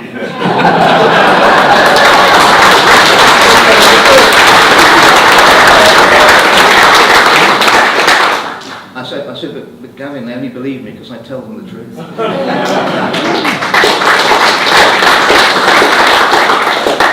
At the 1922 committee meeting, the emergency meeting we had a couple of weeks ago, the zoo, pet zoo, petting zoo. I asked the Prime Minister a question, and I knew it was going to be packed out. I mean, the Committee Room 14 is the largest. It was full of the whole parliamentary party, and a lot of Conservative peers had turned up, so there was probably 500 in the room. I went half an hour early to make sure I got my name on the list to ask a question, and Graham Brady, the chairman of the 1922 committee, was already there, and half an hour before the meeting, he already had 25 names on his list. But they were all in the same handwriting, and even upside down I could read them. They were already on the list. And so I said, Graham, I'd like to ask a question of the Prime Minister at this very important meeting. And he wrote my name below the pre-printed list of loyalists. And he said, I'm going to vary it around. So he basically admitted to me that there were 25 names of loyalists who were already on the list before we started the meeting. Anyway, he did call me to ask my question, and I will share that with you and the Prime Minister's answers, which I think are quite pertinent. My question through Mr. Brady, the chairman of the 1922 committee, was that it's a sad fact of life that you don't get in life what you deserve. You only ever get what you negotiate. And so would the Prime Minister remind the party of three most significant concessions she's achieved from the European Union in 2 years of negotiation? And the Prime Minister looked a little uncomfortable, and she came up with these are the three. You can judge these for yourself. The first major concession she believes she's achieved from the European Union for all of our concessions is that EU citizens who decide to stay and make their home in the UK after we leave the European Union will not be able to resort to the European Court of Justice for their legal matters. Can you imagine, ladies and gentlemen, if you were to move to the United States and say, I bought my little plot and I'm going to be under UK law?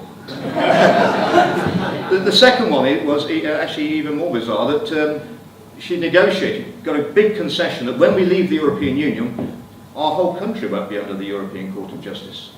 That was a major concession as an independent country. And the third one was that she's really quite confident that she'll be able to negotiate that when we leave the European Union, we won't have to leave part of our country in the European Union after we leave. I mean, quite honestly, if that's what the EU wanted to negotiate about, I wouldn't have been negotiating with them, because those things were never really on the table. Now, the importance of free trade deals and being able to do those, I think is fundamental to the future of our country and also the prospects of the Conservative Party. And I'll just give you that, and then I'll be finishing, and we're going to go on to questions. But for the first time in a very long time, with Jeremy Corbyn's Labour Party, a bunch of Marxists, we're going to have to restate the case for free market capitalism, something we thought was completely settled in UK politics. And how can we do that if, as an independent nation, so-called, after we've left the European Union, but probably in name only, if we can't do those free trade deals around the world, how can we promote free market capitalism? We've got a problem with young voters. We need to reach out to them. We need to offer them a vision of the future that they can find attractive. We need to reach out to BME voters, and we need to offer them the attractiveness of Conservative policies. And all of that can be delivered if we are able to be a champion of free trade around the world. We will be able to have a free trade deal with the USA, with Australia, with New Zealand. We'll be able to offer our young people probably reciprocal work visas. I've got a problem with any of that, with common language, common values. They'll be able to not just go and visit and work or study in the European Union, it's on our doorstep. They'll be able to travel the globe and go to university, work in America, learn how they're delivering 4% economic growth, and hopefully bring some of those skills and that knowledge back to our country. We can have free trade deals with the Indian subcontinent, where we've got a huge proportion of our population now are related to those people. We should be linked into all this. Common sense. And obviously, our free trade deals with developing countries, we're going to have the opportunity through trade to lift far more people sustainably out of poverty than our aid budget ever did.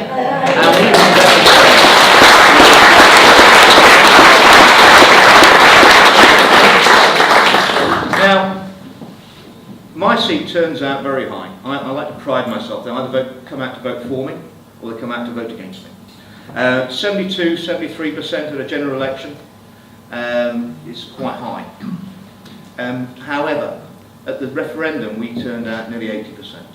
And I knew that's why Leave were going to win, because when the pollsters poll these people, they say, I'm going to vote Leave, have you ever voted? No, oh, no chance of voting. They're always discounted. I always knew when all the polling came out we had a 5% invisible lead, because every time I went on the doorsteps I knew these people were going to come out and vote, and they did. But if we don't deliver on the one issue where they felt moved enough to actually go down and vote, and we had in North West last year people in their 50s and 60s who'd never voted before in their life who felt moved, and I presume, I'm fairly confident they weren't voting for the status quo, were they? They were coming out to vote for change.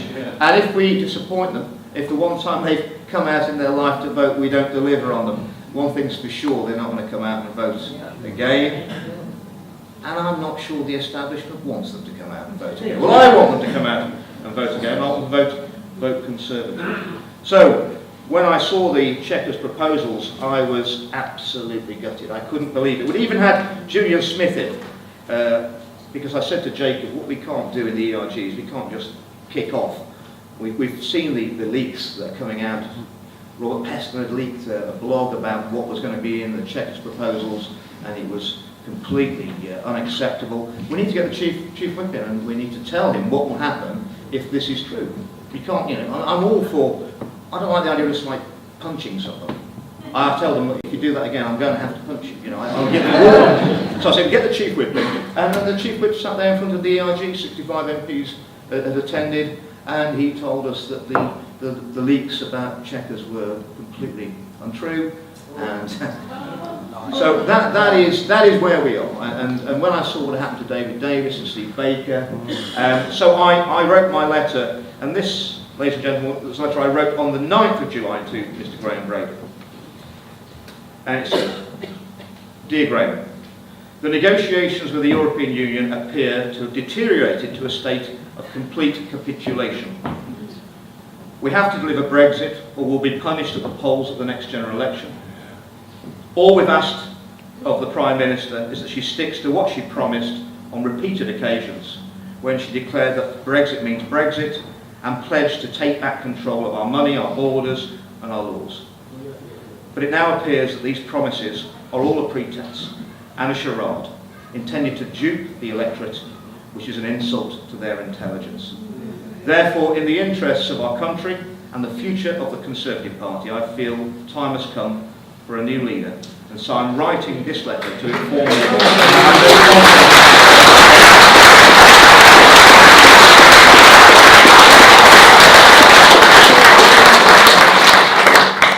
For the future of our country and for the future of the Conservative Party, we have to deliver Brexit.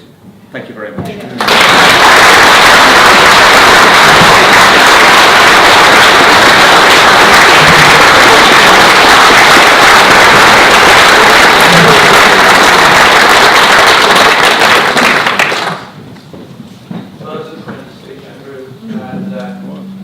I think you understand how much this audience appreciates such a frank, clear-sighted view that is totally in touch with the people of this country. Thank you again.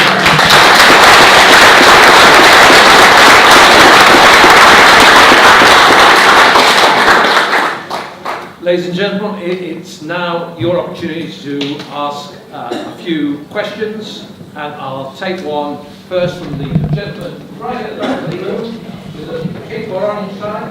Yes, you sir, yes. Yes. John Stratton. I'd like to put my question to Andrew Richard.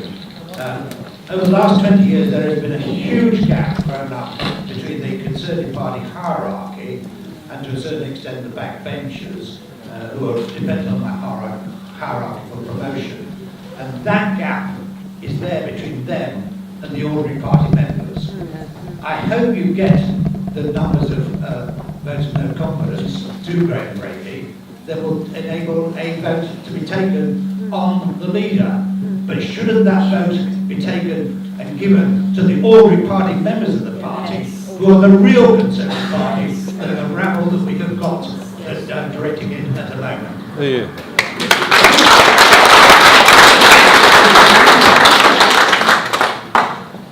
I think you're absolutely right. We have a huge chasm between our membership and the parliamentary party. I think it's beholden on all of you to ensure that you're in the Conservative Party and you can play a part in us, to coin a phrase, taking back control. We need to select the right candidates. I think the 2017 election was an absolute travesty, where Central Office effectively were imposing candidates on constituencies, taking emergency powers. But to be honest, I think we've been selecting the wrong candidates for quite a long time. And we're paying the price for that now. And I think when you actually look at a time when we're supposed to be leaving the European Union, we needed our very best politicians. And you look who's leading all the political parties. I despair for the electorate really, because look at what we're offering. As far as the vote of no confidence is concerned, I think we will get to 48. I think we're very close. And a large number of members of the government have confided in me it will be a secret ballot. It will be very close, I think, whether the Prime Minister loses at that stage, 159 against, but I think it'll be well over 100, and I would hope then that the Cabinet will tell the Prime Minister that the game's up. And if we have to extend the Article 50 period by a couple of months to get the Brexit we promised the British people, I think that will be worth it. But what I would say to the party members is, if I were in the party, I'd actually make the party chairman's position elected by the members to ensure that we actually have a representative of the membership at the Cabinet voted for by the membership, and I think that would be a real good move for democracy. I'll come back to you, sir, but I'll take a question first of all. This gentleman here on the third row. Roger Kennedy. I just, Shankar, you talked about us being more competitive if we were bound by EU regulations. Would you like to comment on the impact on productivity, which is the biggest thing that's holding back the increase in our wealth? And to you explained the increase in the deficit with the EU, but you didn't make the point that that's reduced our GDP by about 5% so far this century. And to Martin, could I ask whether it's possible for the government or Parliament to overturn the Acts of Union? Because you said what's proposed is against. Is it possible for the Parliament to overturn the Acts of Union? And I suppose the final question is, what the hell can we do about it? Yes. Sure. Assuming you can all hear me. Just on productivity, obviously you get more of what you measure. And I think the first thing we have to do is figure out what we're actually measuring when we talk about productivity. We measure productivity per hour. We measure only work intensity. We don't measure duration. It's how we penalise the UK, where workers tend to work longer hours than, let's say, the French or others. The US also is penalised by this kind of measurement. It doesn't make any sense. So I think first of all we need to be better at measuring, what it is. But your question raises a very interesting point, which is, and I did mention this in my remarks, but the crucial thing from an economic standpoint, trade policy standpoint of this decision is the context in which it was taken. And if the context was different, your solutions and your proposed trajectory might be different. So if you look at the context, and you put some slides up about that, I won't belabor those points, but I'll make 3 points about the context. One is there is a crisis in the global trading system. We haven't had a concluded round for 23 years, which is a third of the lifetime of the GATT, which is unprecedented. We've had growth of global GDP stalled in 2050, and we have some very, very bad indicators, particularly with respect to actual measures of wealth creation. So not GDP, which includes consumer spending and government spending. And as Liam Fox has said, any fool can spend tomorrow's money today. But actual measures of industrial output and so forth have been down. They've been down since before the financial crisis. So we can't just blame the financial crisis for the current period. The direction of travel of European regulation is in a negative, anti-competitive, and prescriptive direction. And I don't think this is has always been the case. As many of you know, I wrote an op-ed 2 days before the referendum in favour of Remain, although it was called Brexit here, reluctantly in favour of Remain. But I think the EU's regulatory direction of travel was very different in the 70s and the 80s. I think in the 90s and 2000s there was a change.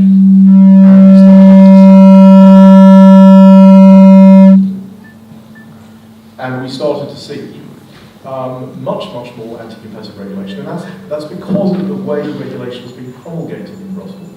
The UK lost its veto. We moved to qualified majority voting. We amended qualified majority voting, so the UK kept losing even more votes. We pulled our punches. We didn't oppose things that we knew we were going to lose. And so you've got to look at direction of travel, because if you're contemplating something like signing up to the EU rulebook forever, and that will mean that you will then not be able to do trade negotiations with anyone else, you better be very clear about what that looks like in 10 years, and 20 years, and 50 years. Without you as a voice. So I think that is a very important element of this. And the direction of travel of global regulation is changing. It is moving in an anti-competitive direction. All this does is it destroys wealth out of the economy. And it destroys wealth out of the global economy. One of the reasons that other countries are interested in the UK is not because they love the Brits. It's not because they think we are, you know, the Commonwealth and soft power and all of that. They couldn't care less, frankly, in trade policy terms. What they care about is that they might have an ally in the battle, which is the most important battle going on global regulation around the world. Are you going to live in a system where you have anti-competitive, prescriptive regulation that increases costs, lowers innovation, damages competition around the world? They think they have an ally, or they could have an ally. And there's nothing that will do more for our own productivity than if we can unleash the forces of competition. Yeah.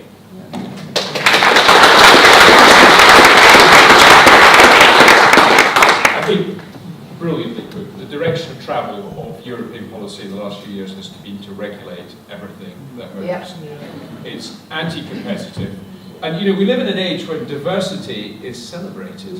It's not a law that diversity is not allowed when it comes to regulation. And actually one of the best things that can happen in Europe actually is regulatory competition between the UK and EU.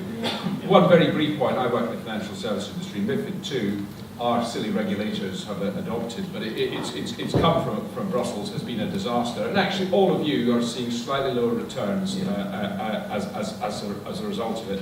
And it will make no difference, actually, should another crash happen. It misses the point. But the substantive point is, what other country would allow the European Union to regulate the financial service industry where Britain has global leadership? Would the French allow us to regulate the wine industry?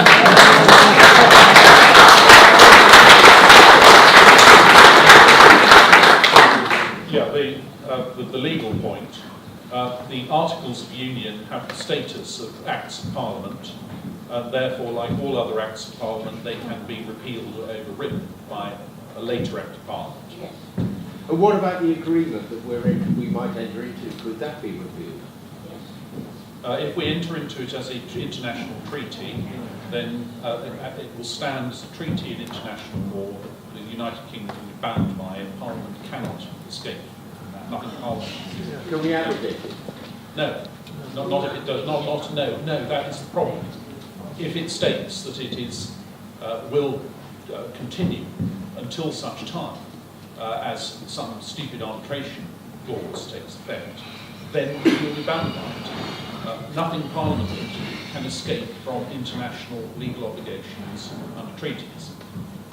Thank you. Can I just come in on that? Of course, being under the common rule book, we become a rule taker, not a rule maker. Of course, you know, the European Union would never, ever produce rules that weren't fair and equitable, would they? Ewan made the point about the EU, the French would never let us regulate wine. Well, right, wine is regulated under the EU rules. Now, can you think of anything else you put into your mouth where you don't get a list of contents? There is no contents on the bottle of wine, because the French stuff, it's so full of chemicals you wouldn't buy it. So that is the one food you'll put into your mouth under EU regs where you have no list of contents of a bottle of wine.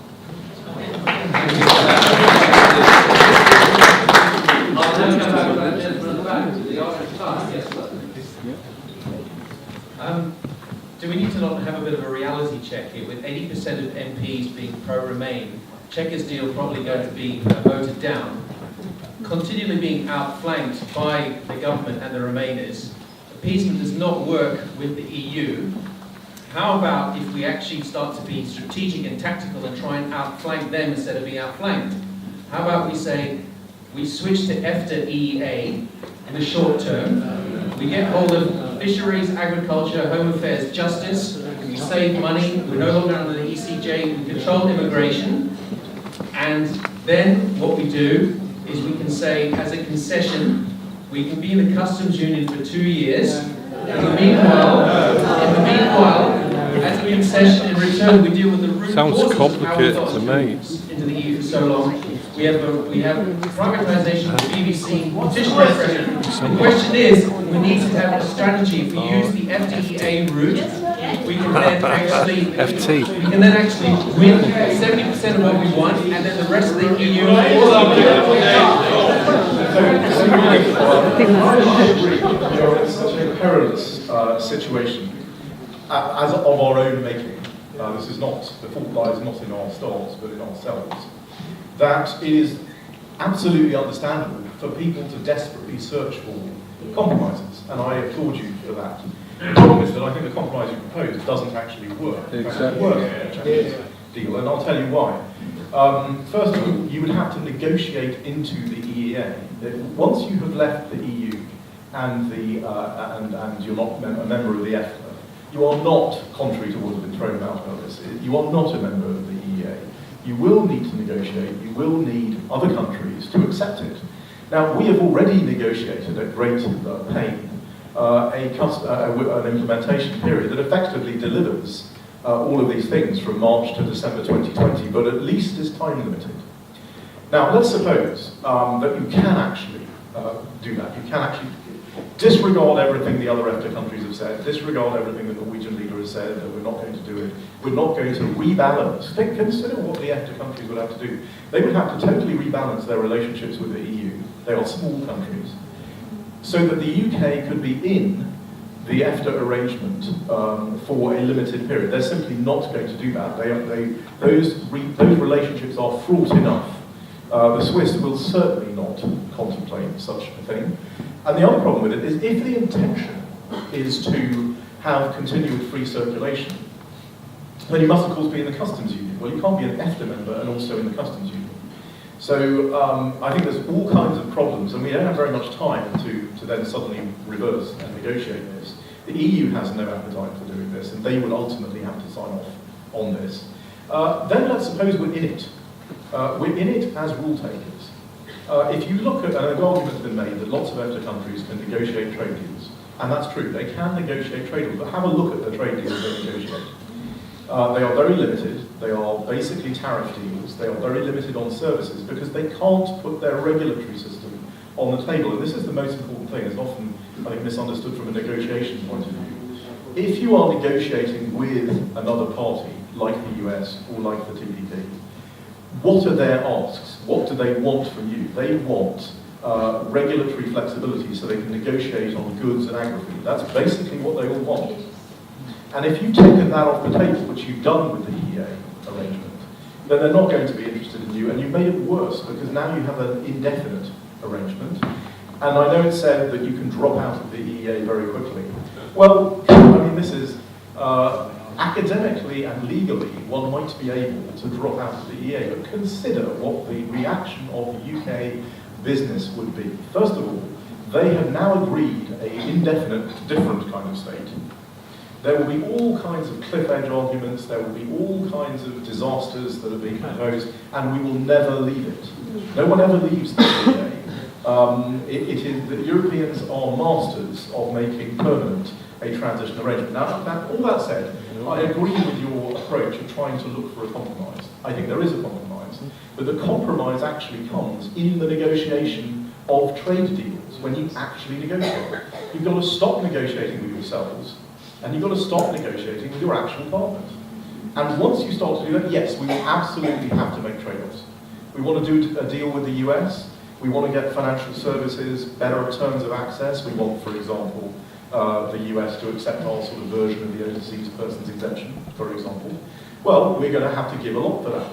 And maybe we don't want to, and that's where the compromise comes. But you know, deciding all these different kinds of mechanisms before we actually negotiate anything with anyone, I think is the reason that we are trapped in this situation that we're in. I think we need to put text on the table, we need to start negotiating with the EU, and frankly, the EU is as confused as anyone else. Yes. The EU wants to see text. The EU has said, contrary to what the Prime Minister has said, that they want a free trade agreement with the UK. Look, their starting point is a free trade agreement with the UK, with regulatory corporations, with customs facilitations, with Irish border facilitations. It is inconceivable that if that is their starting point, we could not come to a deal. Now, we won't get all the regulatory corporations we want, we may not get all the customs facilitations we want, but we can guarantee that if we have a backstop in place in the way Martin has described it, then there is absolutely no incentive for them to meet us halfway or do anything. So we'll get a very bad deal, we'll guarantee a bad deal with the EU and no deals with anyone else. Can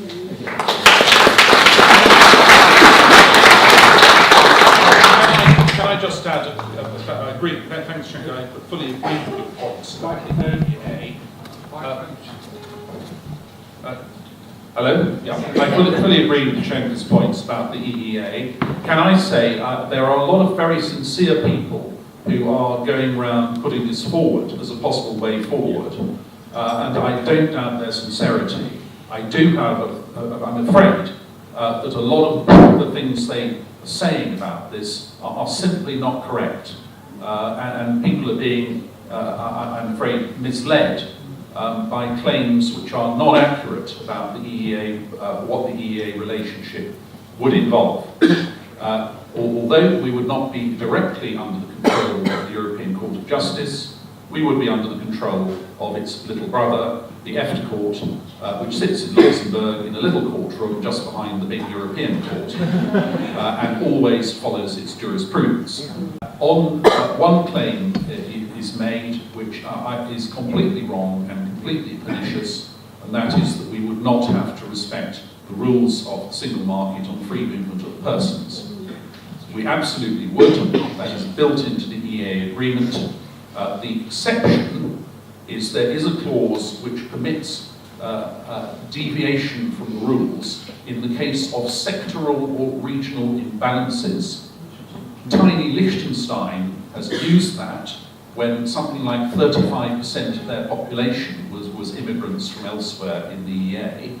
And Tiny Liechtenstein falls within being sectoral or regional and able to take advantage.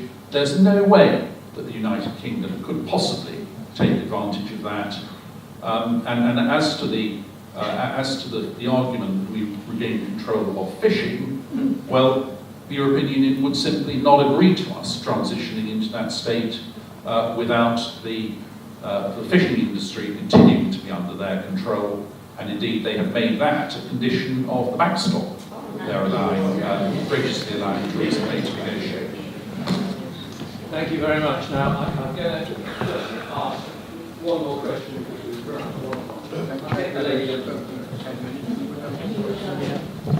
I'm just worried. You stand up. Is that all right? No. Underneath your chin. Close.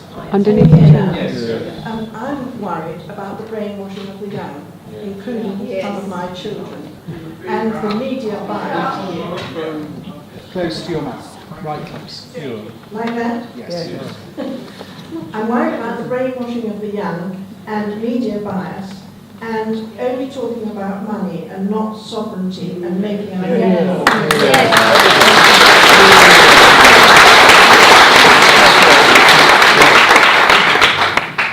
I'm very worried as well, and I'll let you into a little something which shocked me when I was elected in 2010. We have school visits. We probably, one of the few things I agree with the Speaker on is that we need more young people and school visits to Parliament, and we've got the Education Centre now, so I think it's something like 100,000 or 200,000 school children come through. And what normally happens is you'll get notification, we arrange a trip for one of the schools in my constituency, and they get a committee room, and it's all choreographed, and the MP normally gets 10 minutes to address the school children. And I went in there the first time. And so they've come to the mother of all parliaments, they've had their tour of Westminster, and they've had a little bit about democracy, and I come in there, and the slides are still up. And they've all got the blue flag and the yellow stars on there. So what, and then at the end, they're giving these school children in my seat out with goodie bags of all this stuff, all branded from the European Union. The absolute antithesis of parliamentary sovereignty and Westminster politics. I'm pleased to say that within 12 months of being an MP, I stopped all that, because we're not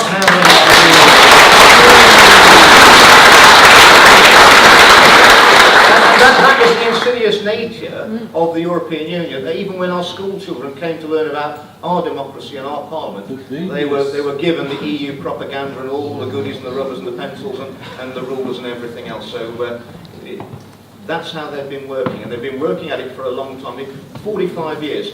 I sometimes think, when I look at the way we've negotiated, the way our government's performing, our civil servants, after 45 years of being in the European Union, our self-confidence and our courage has been hollowed out of a lot of our institutions. But what we saw at the referendum, it's not been hollowed out of the British people.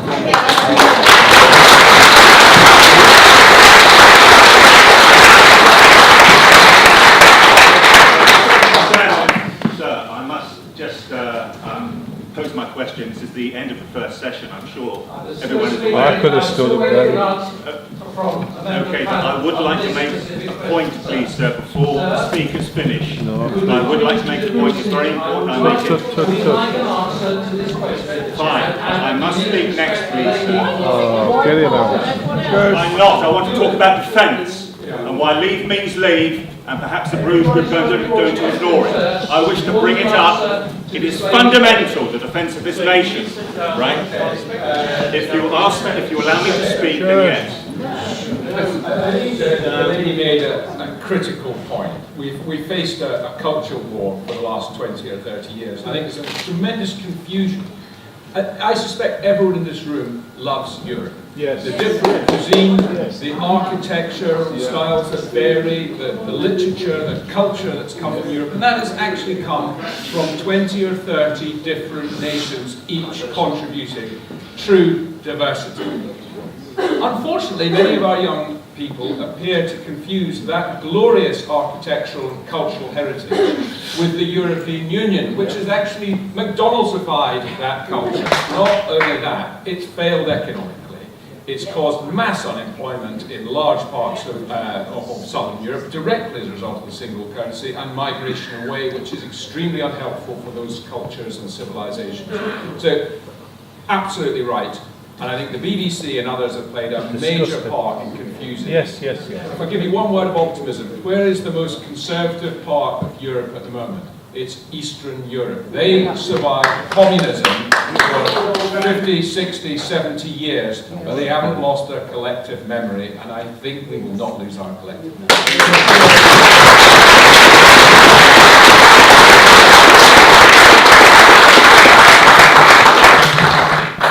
I'll give you an opportunity, but please just make it a question. I will, sir, yes. I'd like to thank the great speakers we've had today. You're all fantastic. Thank you. I want to bring the point about defence. Tomorrow is a very, very important day, which everyone in this room must know. Yes?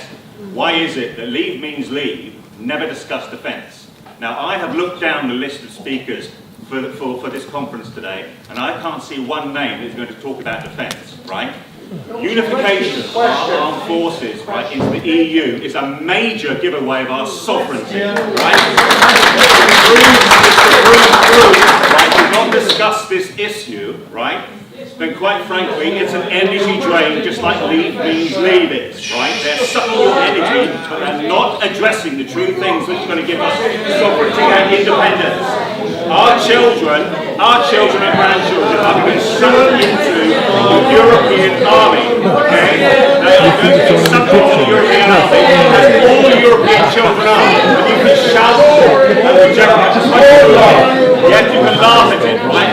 They are going to do it. Because our government, right, regardless of the result of Brexit, they are signing away our armed forces for unification into the EU army. We will be subject to the EU regulations on defence. Okay? Please discuss this Bruges group. Never mind. Any member of the panel would like to comment on this? Let the Bruges group discuss it.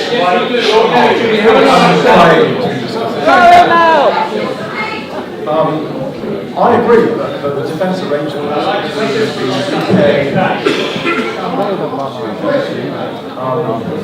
the defence arrangements between the UK and the EU is the withdrawal agreement that the now are massively problematic. We make that very clear in our Plan A Plus.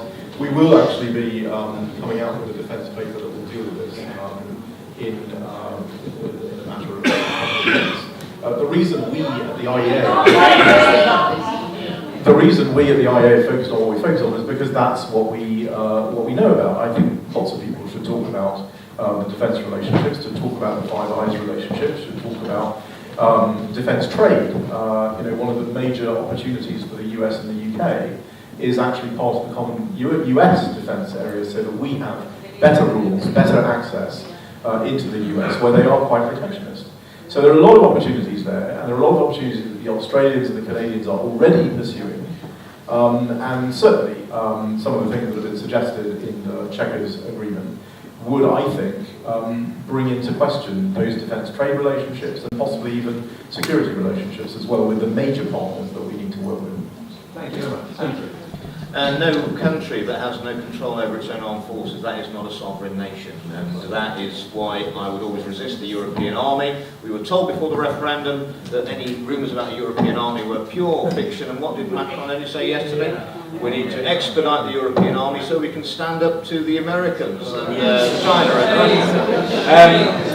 I actually raised a point in Business of the House questions about a month ago when I saw some pictures of 3 para arriving for exercise in Bosnia-Herzegovina, and on the insignia on their arm, instead of wearing the Union flag, they've got the EU badge.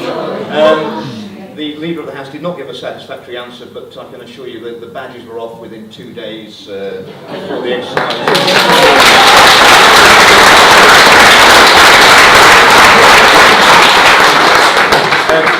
NATO has kept the peace in Europe.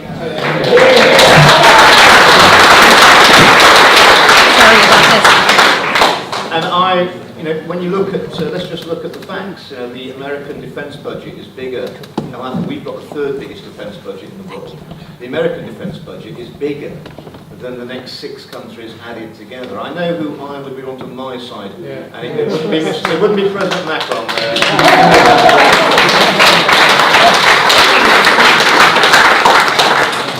Thank you, Andrew. And I'd like to thank all of the panel for sharing their expertise.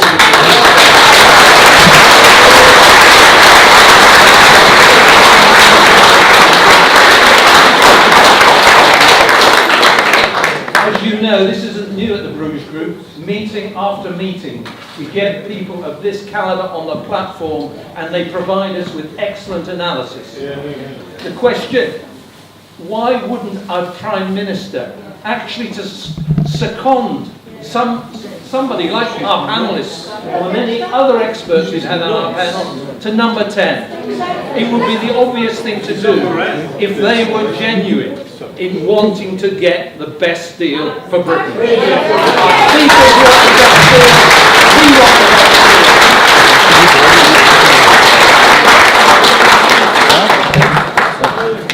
best deal.